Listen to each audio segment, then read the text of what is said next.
गायत्री परिवार के लोग पुस्तकें ही क्यों बांटते रहते हैं? ये सवाल बहुत से लोग पूछते हैं और बहुत से लोग ये तर्क देते हैं कि आप पुस्तकें बांटने की जगह पीड़ित लोगों की सेवा क्यों नहीं करते? आप उन्हें खाना खिलाएं, अस्पताल लेके जाएं, उनकी अच्छे से सेवा करें, तो वो सबसे बड़ी सेवा है ईश्वर की।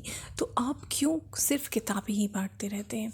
तो आज मैं आपको इसका जवाब देने जा रही हूँ कि आखिर गायत्री परिवार के लोग पुस्तकें क्यों बांटते हैं। तो चलिए सुनते हैं।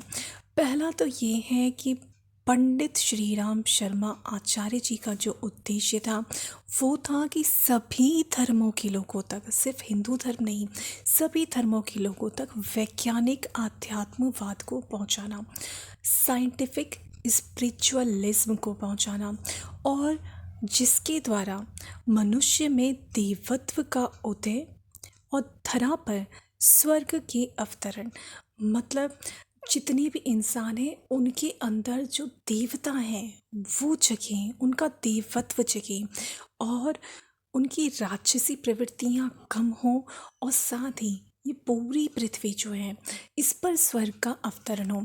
स्वर्ग का अवतरण हो मतलब स्वर्ग में जैसी परिस्थितियां थी वैसी परिस्थितियां यहाँ धरती पर आईं। तो उसके लिए क्या किया जा सकता है? पहले जो देवता होते थे एक दूसरे का सहयोग करते थे, कोई एक दूसरे से चलता नहीं था, सबके अलग अलग कार्य क्षेत्र थे और बड़े ही प्रेम पूर्वक सारे ही देवी देवता एक साथ रहते थे। तो वही है मनुष्य में देवत्व का उदय, कि मनुष्य खुद देवता के समतुल्य हो जाए, ऐसे कार्य करे जो देवता किया करते थे और इस दुनिया को स्वर्ग जैसा बना दे।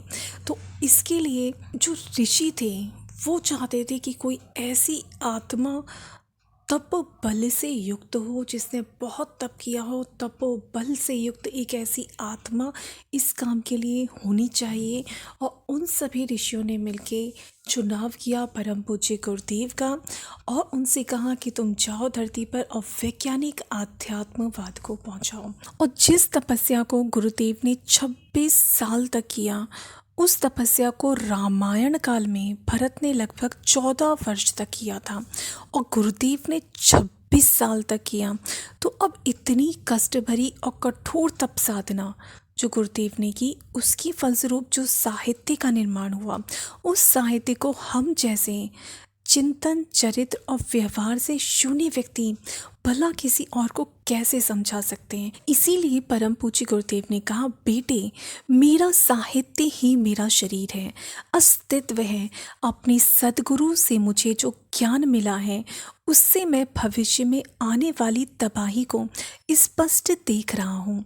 यह तबाही मानसिक विकृति के रूप में होगी और इसे ठीक करना है तो उसके लिए मेरे शक्तिशाली विचारों की जरूरत पड़ेगी।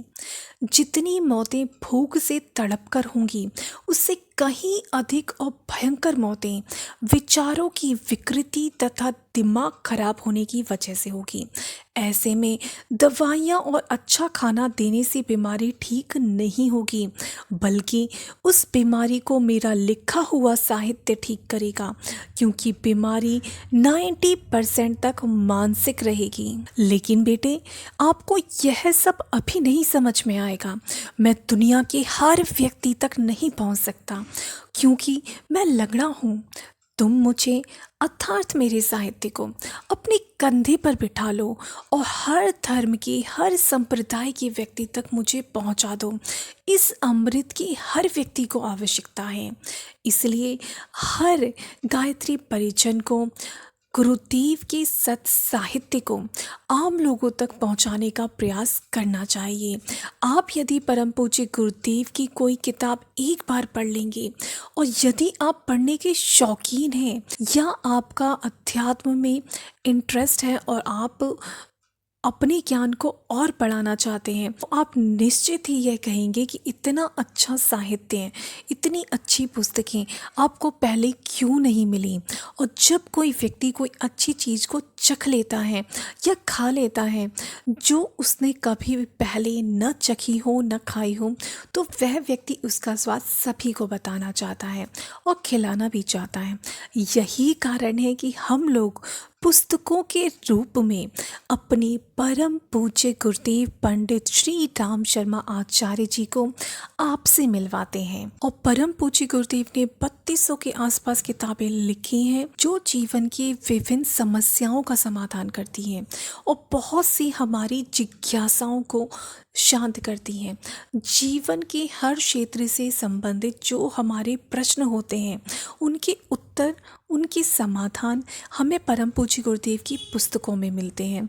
और गुरुदेव ने जो एक सबसे बड़ा काम इस युग में किया वो था चारों वेदों, 18 पुराणों, षट दर्शन, 20 स्मृतियाँ, 108 उपनिषदों का उन्होंने हिंदी में भाष्य किया, मतलब उनको हिंदी में ट्रांसलेट किया। क्योंकि ज़्यादातर हमारे जो वेद, पुराण, स्मृतियाँ, उपनिषद हैं, इनकी जो भाषा है वो ज़्यादातर संस्कृत है जो हर किसी की समझ में नहीं आती। वो भी बहुत मुश्किल वाली जो संस्कृत है उसमें है और वो लोगों की समझ में नहीं आती थी, इसलिए लोग उनको पढ़ नहीं पाते थे। इसीलिए परम पूज्य गुरुदेव ने सबके लिए उन्हें उपलब्ध कराया और इन सब का हिंदी में उन्होंने भाष्य किया, इसको हिंदी में ट्रांसलेट किया। अपनी प्रखर लेखनी से युगानुकूल 19वां पुराण भी लिख डाला, जो कि किसी ऋषि के ही बलबूते की बात है कि वो पुराणों का लेखन कर पाए, पुराणों की रचना कर पाए। और गुरुदेव ने 19वें पुराण प्रज्ञा पुराण की रचना की, जो कि 4 खंडों में प्रकाशित है। इसके 4 पार्ट हैं। साथ ही प्रज्ञोपनिषद, मतलब एक उपनिषद भी लिख दिया जिसका नाम था प्रज्ञोपनिषद, तथा गायत्री महाविज्ञान की रचना भी गुरुदेव ने की। ये तो की ही मुख्य रचनाएं। इसके साथ ही 3000 से अधिक पुस्तकें गुरुदेव ने लिखी और अकेली दुनिया में इतनी जीवनोपयोगी पुस्तकें अभी तक किसी ने न लिखी हैं, न ऐसा लगता है कि निकट भविष्य में कोई अकेला व्यक्ति इतनी सारी पुस्तकें, वो भी जीवन के विविध आयामों से संबंधित, लिख भी पाएगा।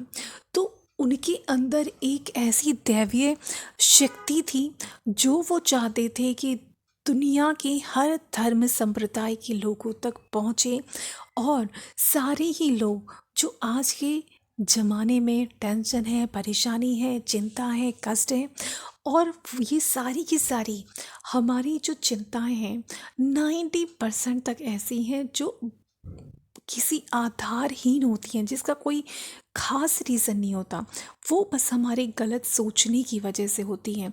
तो हो सके तो आप परम पूज्य गुरुदेव की पुस्तकों रूपी अमृत को दुनिया के हर वर्ग के लोगों तक पहुंचाएं और इस पुण्य में भागीदार बने। सभी को प्रणाम। जय गुरुदेव, जय श्री राम।